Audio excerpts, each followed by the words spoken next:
ನೋಡೋಣ. ಹೌದು, ಇವತ್ತು ನೋಡಿದೆ ನಾನು.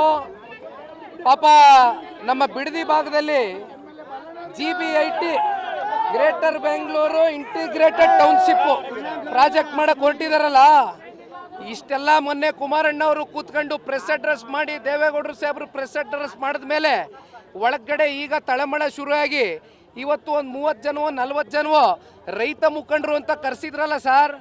ಡೆಲ್ಲಿ ನಮ್ಮ ಬೆಂಗಳೂರಲ್ಲಿ ನೋಡಿದ್ರ ಅವ್ರ ಕಚೇರಿಲಿ ರೈತ ಮುಖಂಡ್ರ ಮುಖವಾದು ರೈತ ಥರ ಕಂಡ್ರ ಅವರು.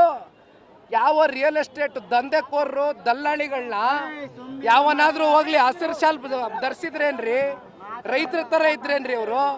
ಕಾಂಗ್ರೆಸ್ನ ಮುಖಂಡರನ್ನೇ ಕೂರಿಸ್ಕೊಂಡು ಯಾವ ದಲ್ಲಾಳಿಗಳು, ಕಮಿಷನ್ ಏಜೆಂಟ್ಗಳು, ರಿಯಲ್ ಎಸ್ಟೇಟ್ ಬ್ರೋಕರ್ಗಳನ್ನ ಕರೆದು ಕಾಟಾಚಾರಕ್ಕೆ ಅವ್ರ ಅಭಿಪ್ರಾಯ ಸಂಗ್ರಹಣೆ ಮಾಡ್ತೀವಿ ಅಂತ ಸಭೆ ಕರೆದು ಏನು ಮಾಡಕ್ಕೆ ಹೊರಟಿದ್ದಾರೆ ಶಿವಕುಮಾರ್ ಅವರು? 80% ಜನ ರೈತರು ಒಪ್ಕೊಬಿಟ್ಟವ್ರಂತೆ ಲ್ಯಾಂಡ್ ಅಕ್ವಿಸಿಷನ್ಗೆ. ಏನು ಬಂದಿದ್ಯೇನಪ್ಪ ಸಾಹೇಬ? ಮೈಕೈ ಒದರ್ಕೊಂಡು ಕೆಳಗಡೆ ಇಳಿದ್ಬಾ. ಸಣ್ಣ ರೈತರ ಕತೆ ಏನಾಗಿದೆ? 10 ಗುಂಟೆ 15 ಗುಂಟೆ 20 ಗುಂಟೆ ಜಮೀನನ್ನು ಇಟ್ಕೊಂಡು ಹೈನುಗಾರಿಕೆ ಮಾಡ್ಕೊಂಡು ಕೊನೆಗೆ ಗೌರವಿತವಾಗಾದ್ರೂ ಹಸುನೋ ಕುರಿನೋ ಮೇಕೆನೋ ಸಾಕೊಂಡು ಜನ ಅಲ್ಲಿರ್ತಕ್ಕಂಥ ಸಣ್ಣ ರೈತರು ಬದುಕ್ತಾವ್ರೆ. ಅವ್ರ ಹೊಟ್ಟೆಗೆ ಕನ್ನ ಹಾಕೋದು ಬೇಡ. ಮತ್ತಿನ್ಯಾವನಿಗೋ ಕೋಟಿ ಕೊಡ್ತೀನಿ, 2 ಕೋಟಿ ಕೊಡ್ತೀನಿ, 3 ಕೋಟಿ ಕೊಡ್ತೀನಿ ಅಂತ ಬೆಂಗಳೂರಿಂದ ಬಂದು ಯಾರ್ಯಾರೋ ಪಾಪ ಇನ್ವೆಸ್ಟ್ ಮಾಡಿ ಜಮೀನು ಇಟ್ಕೊಂಡಿದಾರಲ್ಲ, ಯಾರ್ಯಾರ್ದು ಹೆಸರಲ್ಲಿ ಇನ್ವೆಸ್ಟ್ಮೆಂಟ್ ಮಾಡ್ಕೊಂಡು ಇಟ್ಕೊಂಡವ್ರಲ್ಲ ಇವರು. ರಿಯಲ್ ಎಸ್ಟೇಟ್ ದಂಧೆಕೋರರಿಗೆ ಅನುಕೂಲ ಮಾಡ್ಕೊಡಕ್ಕೇನ್ರಿ ಇದು? 80% ಜನ ಒಪ್ಕೊಬಿಟ್ಟವ್ರ? ಇವರೇ ಕೂತ್ಕೊ ತೀರ್ಮಾನ ಮಾಡಿಬಿಟ್ರಾ? ಹೋಗಿ ಏನಾದರೂ ನೀವು ಪರಿಶೀಲನೆ ಮಾಡಿದ್ದೀರಾ? ಅಧಿಕಾರಿಗಳೇನಾದರೂ ಹೋಗಿ ಆ ಹಳ್ಳಿಗಳಲ್ಲಿ ಏನಾದರೂ ಸಭೆಗಳು ಕಂಡಕ್ಟ್ ಮಾಡಿದಾರಾ? ರೈತರನ್ನ ಭೇಟಿ ಮಾಡಿದ್ದೀರಾ? ನಿಜವಾದ ರೈತರನ್ನ? ಸಣ್ಣ ರೈತರ ಸಂಕಷ್ಟ ಗೊತ್ತಿದೆಯಾ ಅವ್ರಿಗೆ? ಈ ದುರಾಂಕಾರದ ಮಾತು, ದರ್ಪದ ಮಾತುಗಳು ಭಾಳ ದಿನ ನಡೆಯೋದಿಲ್ಲ. ಮಿಸ್ಟರ್ DK ಶಿವಕುಮಾರ್ ಸಾಹೇಬ ಅರ್ಥ ಮಾಡ್ಕೊಳ್ಬೇಕು. ನನ್ನ ಸ್ಟೇಟಸ್ ಬಗ್ಗೆ ಪ್ರಶ್ನೆ ಮಾಡ್ತಕ್ಕಂಥದ್ದು ಬೇಡ. ಅಧಿಕಾರ ಯಾವನಿಗೂ ಶಾಶ್ವತ ಅಲ್ಲ. 28ಕ್ಕೆ ಮಾಜಿ ಆಗ್ತಾರೆ ಮಿಸ್ಟರ್ DK ಶಿವಕುಮಾರ್, ತಲೆಯಲ್ಲಿ ಅರಿವಿರಲಿ. ನಿನ್ನೆಯ ದಿನ ತುಮಕೂರಿನಲ್ಲಿ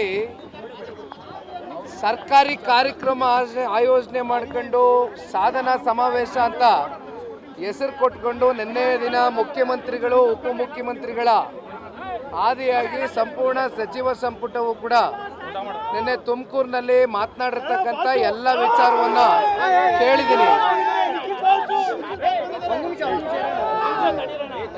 ನಿನ್ನೆ ಒಂದು ಉಪಮುಖ್ಯಮಂತ್ರಿಗಳು ಒಂದು ವಿಚಾರವನ್ನು ವ್ಯಕ್ತಪಡಿಸಿದರು.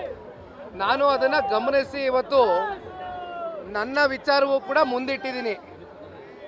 ಜನತಾದಳ ಪಕ್ಷ ಕೇವಲ 17 ಸ್ಥಾನವನ್ನು ಪಡ್ಕೊಂಡು ಭಾಳ ಅತ್ಯಂತ ಕಮ್ಮಿ ಸಂಖ್ಯೆಗೆ ಇಳಿದುಬಿಟ್ಟಿದೆ ಅಂತಕ್ಕಂಥದ್ದನ್ನ DK ಶಿವಕುಮಾರ್ ಅವ್ರು ಮಾತಾಡಿದ್ದನ್ನ ನೋಡಿ ನಾನೊಂದು ಪ್ರಶ್ನೆ ಅವ್ರಿಗೆ ಕೇಳಲಿಕ್ಕೆ ಬಯಸ್ತೇನೆ. 136 ಜನ ಶಾಸಕರನ್ನ ಹೊಂದಿರತಕ್ಕಂಥ ಕಾಂಗ್ರೆಸ್ನ ಪಕ್ಷದ ಉಪಮುಖ್ಯಮಂತ್ರಿಗಳು, ಅದೆಂಥದ್ದು ಅವ್ರದ್ದು ಡಿಸೈನ್ ಬಾಕ್ಸ್ ಅಂತ ಒಂದು ಟೀಮ್ ಇದೆಯಲ್ಲ, ಅಲ್ಲೊಂದು ಕಚೇರಿನಲ್ಲಿ ಪಾಪ DK ಸಾಹೇಬರು ಏನಣ್ಣ DK ಶಿವಕುಮಾರ್ ಎಂಬುವ ನಾನು ಅಂತ ಹಾಕೊಂಡಿದ್ದಾರೆ. ಆದ್ರೆ ಮುಂದೋದ ಮೇಲೆ ಏನು ಅಂತ ಗೊತ್ತಾಗ್ತಾ ಇಲ್ಲ ಜನಕ್ಕೆ. ಅದಕ್ಕೆ ಪ್ರಶ್ನೆ ಕೇಳಿದ್ದೀನಿ, ನಮ್ಮ ಬಗ್ಗೆ ಚಿಂತೆ ಮಾಡೋದು ಬಿಡ್ಲಿ. ಇವತ್ತು ಇನ್ನೂ ಒಂದು ಮಾತು ನಾನು ನೋಡಿದೆ ಗಾಡೀಲಿ ಬರ್ತಾ, ಈಗ ಪಾಪ ನಿಖಿಲ್ ಕುಮಾರಸ್ವಾಮಿ ಸ್ಟೇಟಸ್ ಬಗ್ಗೆ ಪ್ರಶ್ನೆ ಮಾಡಿದ್ದಾರೆ. ಸಾಹೇಬರು ನನ್ನ ಸ್ಟೇಟಸ್ ಬಗ್ಗೆ ಪ್ರಶ್ನೆ ಮಾಡಿದ್ದಾರೆ. ಒಂದು ಅರ್ಥಕೊಳ್ಳಿ, ಇವತ್ತು ಅವ್ರಿಗೇನು ಜನ ಸ್ಟೇಟಸ್ ಕೊಟ್ಟಿದಾರಲ್ಲ, ಉಪಮುಖ್ಯಮಂತ್ರಿ ಸ್ಟೇಟಸ್ಸು, ಇದು ನಾಡಿನ ಜನತೆ ಅವ್ರಿಗೆ ಭಿಕ್ಷೆ ಕೊಟ್ಟಿದ್ದಾರೆ. ಅದನ್ನು ಕಣ್ಗೊತ್ಕೊಂಡು ಅಧಿಕಾರ ಇದ್ದಾಗ ದುರಂಕಾರ ಪಡೆದಿರಾ, ದುಡ್ಡಿನ ಮದ ತಲೆಗೇರಿ ಜಾಸ್ತಿ ಮಾತಾಡ್ದಿರಾ, ತಲೆ ತಗ್ಸಿ ಜನಗಳಿಗೆ ಗೌರವಿತವಾಗಿ ದುಡಿತಕ್ಕಂಥ ಕೆಲಸ ಮಾಡಲಿ. ನಿಖಿಲ್ ಕುಮಾರಸ್ವಾಮಿ ಸ್ಟೇಟಸ್ ಏನು ಅಂತಕ್ಕಂಥದ್ದು ಈ ನಾಡಿನ ಜನತೆ ಮುಂದಿನ ದಿನಗಳಲ್ಲಿ ತೋರಿಸ್ಕೊಡ್ತಾರೆ. ತಲೆ ಕೆಡಿಸ್ಕೊಳ್ಳೋದು ಬೇಡ. ಮಿಸ್ಟರ್ ಶಿವಕುಮಾರ್ ಅವರು ಇಷ್ಟು ಲಘುವಾಗಿ ಮಾತನಾಡ್ತಕ್ಕಂಥದ್ದು ಬೇಡ. ಪಾಪ ನೋಡಿದೆ ಎಲ್ಲ ಇವಾಗ ಮಾತಾಡಿದ್ದಾರೆ ನಮ್ಮ GBIT ವಿಚಾರಕ್ಕೆ ಸಂಬಂಧಪಟ್ಟಂತೆ. ಅವ್ರ ಪ್ರೆಸ್ ಅಡ್ರೆಸ್ನ ನಾನೆಲ್ಲ ನೋಡ್ಕೊಂಡು ಬಂದಿದ್ದೀನಿ. ಪಾಪ ಮಾತೆತ್ತಿದ್ರೆ ಅವ್ರ ಸಹೋದರ ಕೂಲಿ ಸಿಕ್ಕಲಿಲ್ಲ ಅಂತ ಬೀದಿಯೆಲ್ಲ ಬಾಯಿ ಪಡ್ಕೊಂಡು ಓಡಾಡ್ತಾರಲ್ಲ, ಅಲ್ಲಿ ಡೆಲ್ಲಿಗೆ ಹೋಯ್ತಾರೆ. ಅಲ್ಲಿ ಪಾಪ ಇಲ್ಲಿವರೆಗೂ ಮುಖ್ಯಮಂತ್ರಿ ಉಪಮುಖ್ಯಮಂತ್ರಿಗಳ ಕುರ್ಚಿಯ ಒಂದು ಕಿತ್ತಾಟ ಬಡದಾಟ ಬೀದಿನಲ್ಲಿ ರಂಪಾಟ ಆಗಿ ಜನ ಇವತ್ತು ನಗುವಂಥ ಪರಿಸ್ಥಿತಿ ಬಂದರೂ ಕೂಡ ಕಾಂಗ್ರೆಸ್ನ ಹೈಕಮಾಂಡು ಪಾಪ ಡಿ ಕೆ ಶಿವಕುಮಾರ್ ತಮ್ಮ ಅದೆಂಥದೋ ದುಡ್ದು ಬಿಟ್ಟಿದ್ದೀವಿ ಕೂಲಿ ಸಿಕ್ಕಿಲ್ಲ ಅಂತಾರಲ್ಲಪ್ಪ. ಆ ಮೊದಲು ಕೂಲಿ ತಗೋ ಬರಲಿ, ಅದೆಂಥದೋ ದುಡ್ದವ್ರಂತೆ ಕೂಲಿ ಸಿಕ್ಕಿಲ್ವಂತಲ್ಲ, ಕೂಲಿ ಇಸ್ಕೊ ಬರಲಿ, ಹೋಗಿ ಡೆಲ್ಲಿಗೆ ಹೋಗಿ ಕೂಲಿ ಇಸ್ಕೊ ಬರಲಿ. ಜನ 136 ಜನ ಸೀಟನ್ನು ಗೆಲ್ಸ್ಕೊಟ್ಟವ್ರೆ.